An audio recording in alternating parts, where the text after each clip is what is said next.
Teachers எல்லாருக்கும் வணக்கம். நம்ம பிஜிடிஆர்பி இங்கிலீஷ் 70 டேஸ் பிளானை வந்து பார்த்தோன்னா நம்ம ஏற்கனவே ஒரு 15 நாளைக்கு நான் வந்து அசைன் பண்ணியிருந்தேன். ஸோ அந்த 15 நாள் முடிஞ்சு இப்போ வந்து ஒரு வாரம் ஆகிட்டுருக்குன்னு நினைக்கிறேன் உங்களுக்கு. ஸோ நான் இன்னும் வந்து பார்த்தோன்னா ரிமைனிங் டேஸ் பிளானை வந்து நான் அப்டேட் பண்ணலை. ஸோ அதுக்கு ஒரு சின்னதாக கொஞ்சம் ஒர்க் இருந்ததால் அது வந்து அப்டேட் பண்ண முடியல. ஸோ இப்போ 15ஆம் தேதியிலேருந்து என்ன பண்ணியிருக்கேன் அப்படின்னா, ஸோ ரிமைனிங் ஒரு 15. ஸோ மொத்தம் வந்து பார்த்தீங்கன்னா இதில் இந்த ஸ்டடி பிளானில் உங்களுக்கு வந்து மொத்தம் 30 டேஸ் பிளான் இருக்கும் உங்களுக்கு. ஸோ யாராச்சும் வந்து நீங்கள் இன்னமும் அதை ஃபாலோ பண்ணலை அப்படின்னா, ஸோ இந்த பிடிஎஃப் வந்து பார்த்தீங்கன்னா நான் டிஸ்கிரிப்ஷனில் நான் தரேன். ஸோ இதை டவுன்லோட் பண்ணி என்ன பண்ணுங்க அப்படின்னா, ஸோ நீங்கள் எங்கே படிப்பீங்களோ அந்த இடத்துல இது வந்து ஒரு பிரிண்ட் அவுட் போட்டு அதை ஸ்டிக் பண்ணி வச்சுக்கோங்க. ரெகுலராக நம்ம என்னென்னலாம் டாஸ்க்கு கம்ப்ளீட் பண்ணிட்டு வரோமோ அது எல்லாமே டிக் பண்ணிகிட்டே வந்துடுங்க. இது ஒரு பக்கா ரிவிஷனை கொடுக்கறதுக்கான ஒரு பிளானாகவும் இருக்கலாம். இல்லை புதுசாக நான் இப்போ தான் ஸ்டார்ட் பண்ண போகிறேன் அப்படின்னாலும் இதுவுமே ஒரு பெட்டர் பிளானாக இருக்கும். ஸோ இந்த ஒரு 30 நாள் ஸ்டடி பிளானை நீங்கள் முடிச்சிருந்தீங்க அப்படின்னா கிட்டத்தட்ட ஒரு 4 யூனிட்டை கம்ப்ளீட் பண்ணி ஒரு சில யூனிட்டை வந்து பார்த்தோன்னா நம்ம டச் பண்ணியிருப்போம். அடுத்து ஒரு 30 இன்னும் ஒரு 20 ஸ்டடி பிளான் நம்ம போடும்போது இன்னும் அடிஷ்னலாக நம்ம போட்டோம் அப்படின்னாலே கண்டிப்பாக இந்த மந்த் எண்டுக்குள்ளே ஒரு மெஜாரிட்டியாக நம்ம என்ன பண்ணியிருப்போம் அப்படின்னா யூனிட்டுங்களை முடிச்சிருப்போம். ஒரு சில யூனிட் வராது, டாபிக் தான் முடிக்காமல் வந்திருப்போம். அதை வந்து நெக்ஸ்ட்டு மந்த்து ஒரு மிட்டுக்குள்ளே நான் முடிச்சு கொடுத்துட்றேன். இதுக்கு நடுவில் என்ன பண்ண போகிறோம் அப்படின்னா உங்களுக்கு வந்து education methodology plus Tamil eligible. So இதையுமே வந்து பார்த்தோம் அப்படின்னா உங்களுக்கு வந்து ஒரு புது பிளானாக நான் போட போகிறேன். இது கூடவே அது சேர்த்து நீங்கள் வந்து படிக்கிற மாதிரி இருக்கும். இதை நீங்கள் வந்து பிளான் வந்து நீங்கள் கரெக்டாக பக்காவாக கொண்டு வாங்க. ஸோ இப்போ நீங்கள் வந்து 16th பிளானில் தான் இருப்பீங்கன்னு நினைக்கிறேன். இது வரைக்கும் நீங்கள் முடிச்சிருந்தீங்க அப்படின்னா 16வது ஸ்டடி பிளான்லேருந்து தான் நீங்கள் வரணும். முடிக்கலைன்னா ஸ்டார்டிங்லேருந்து வரீங்களா? ஸோ வாங்க, ஒன்றும் பிரச்சனை இல்லை, முடிச்சிடலாம் சீக்கிரமாகவே. ஸோ நம்ம 1வது யூனிட்டில் அதை ஆஃப் ஸ்டடீஸ்லாம் வந்து நம்ம படிச்சிருப்போம். ஸோ அதில் வந்து ஒரு 4 டாபிக் மட்டும் விட்டுருப்போம் பேக்கனுடைய எஸ்ஏவில். ஸோ அதை வந்து இங்கே கம்ப்ளீட் பண்ணிவிடுங்க. அதுக்கடுத்து திருப்பி 1வது யூனிட்லேயே நீங்கள் எடுத்துக்கோங்க. ஸோ யூனிட் நம்பர் 1ல் அப்பாலஜி ஃபார் போயட்ரியும் புக் ஆஃப் ஜாபும் முடிச்சுருங்க. ஸோ இந்த பிடிஎஃப் நீங்கள் வந்து டவுன்லோட் பண்ணி வச்சுக்கோங்க. ஸோ என்னென்ன விஷயங்கள்லாம் கொடுத்துருக்கேன் அப்படின்றத நான் ஓரளவுக்கு நான் பக்காவாக ரொம்ப பெரிய ஒரு டாப்பிக்லாம் நீங்கள் நிறைய படிக்கணும், ஒரு நாள்லேயே 10 டாபிக் படிக்கணும்லாம் போடலை. ஜஸ்ட்டு 2, 3 இல்லைனா 4 இவ்வளோ தான் நான் போட்டிருக்கேன். இதை நீங்கள் வேகமாக நீங்கள் ஒரு நாளில் ரெண்டு ஸ்டடி பிளான் கூட நீங்கள் பண்ணலாம் தாராளமாக. ஸோ யூனிட் 7லாம் வந்து பார்த்தோன்னா ஈஸியாக போயிடும், இந்தியன் லிட்ரேச்சர்லாம். ஸோ இது ஒரு 2 நாள் போட்டு வச்சுருக்கேன், தனித்தனியாக தான் போட்டிருக்கேன்.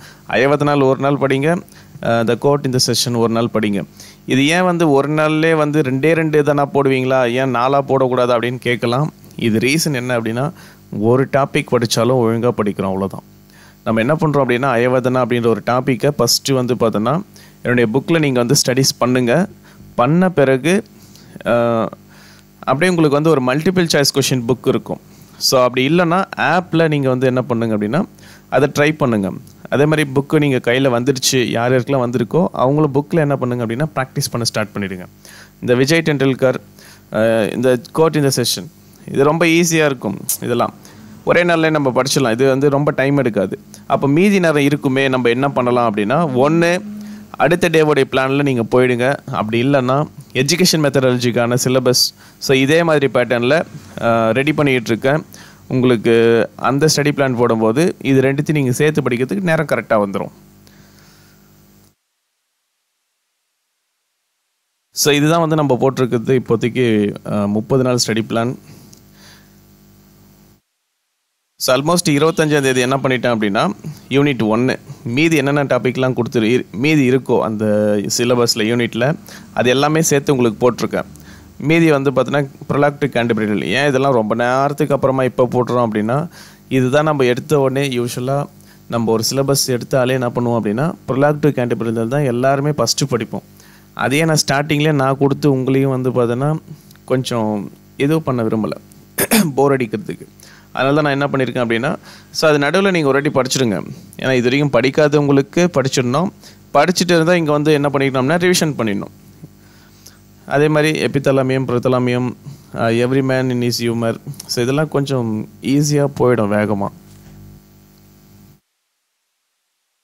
ஸோ அதே மாதிரி இந்த 29, 29, 30 ஸோ டே 29 அண்ட் 13 வந்து பார்த்தோன்னா யூனிட் 5.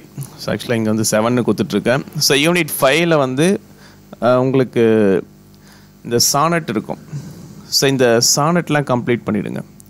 ரிமைனிங் சானட் ஷேக்ஸ்பியரில் இருக்கிற சானட் வந்து பார்த்தீங்கன்னா கம்ப்ளீட் பண்ணிட்டோம் அப்படின்னா, ஏற்கனவே நம்ம வந்து நம்ம ஷேக்ஸ்பியரோடைய ப்ளேலாம் முடிச்சுட்ருப்போம். அப்போது இங்கே சானட் முடிஞ்சிச்சு அப்படின்னா அந்த யூனிட்டே கம்ப்ளீட்டு. அப்போது டே 30 வந்து பார்த்தோன்னா ஒரு 4 யூனிட் நீங்கள் வந்து கம்ப்ளீட் பண்ண மாதிரியான ஒரு ஃபீலிங் உங்களுக்கு கொடுத்தது அப்படின்னா, கண்டிப்பாக நீங்கள் என்னுடைய பிளானை கரெக்டாக ஃபாலோ பண்ணிட்டு வந்திருக்கீங்கன்னு அர்த்தம். ஸோ இந்த பிளான் உங்களுக்கு என்றைக்கு முடியும் அப்படின்னா, உங்களுக்கு 23ஆம் தேதி வந்து முடியும். அப்போது உங்களுக்கு 23ஆம் தேதிக்கு மேலே நான் என்ன பண்ணுவேன் அப்படின்னா, திருப்பியும் உங்களுக்கான ஸ்டடி பிளானை ஸ்டார்ட் பண்ணுவேன். அதுக்குள்ளே இதில் என்னென்னலாம் விஷயம்லாம் இருக்கோ அதை நீங்கள் உள்வாங்குங்க. அதுக்குள்ளே என்னால் முடிஞ்ச அளவுக்கு நான் யூடியூப்பில் என்ன பண்ணுறேன் அப்படின்னா, உங்களுக்கு இந்த 30 நாள் ஸ்டடி பிளானை நான் ரிவிஷன் பண்ணுறேன். ஸோ நீங்கள் ரெடியாக இருங்க. ஸோ ஸ்டடி பிளானை வந்து பார்த்தீங்கன்னா நம்ம ரிவிஷன் பண்ண போகிறோம். நீங்கள் படிச்சிருந்தீங்க அப்படின்னா ரிவிஷன் பண்ணுறதுக்கு ஈஸியாக இருக்கும். நிறைய பேர் கேட்டிருந்தீங்க, இதுக்கு முன்னாடி வந்து நான் போட்ட ஒரு சில ரிவிஷன் வீடியோ நல்லா இருந்தது அப்படின்ட்டு. அதே மாதிரி பேட்டர்னில் தான் என்ன பண்ண போகிறோம் அப்படின்னா, ரிவிஷன் பேட்டர்னை கொண்டு வர போகிறோம். நீங்கள் முடிஞ்ச அளவுக்கு அலர்ட்டாக இருந்துருங்க. ஸோ முடிஞ்ச அளவுக்கு நீங்கள் வந்து ரெடியாக இருந்தீங்க அப்படின்னா அதெல்லாம் அட்டென்ட் பண்ணுறதுக்கு உங்களுக்கு ஈஸியாக இருக்கும். ஸோ வேறு என்ன டவுட் இருக்குது அப்படின்றது நீங்கள் கமெண்ட்டில் போடுங்க. நான் அதையுமே நான் உங்களுக்கு வந்து ரெக்டிஃபை பண்ணி கொடுக்குறேன்.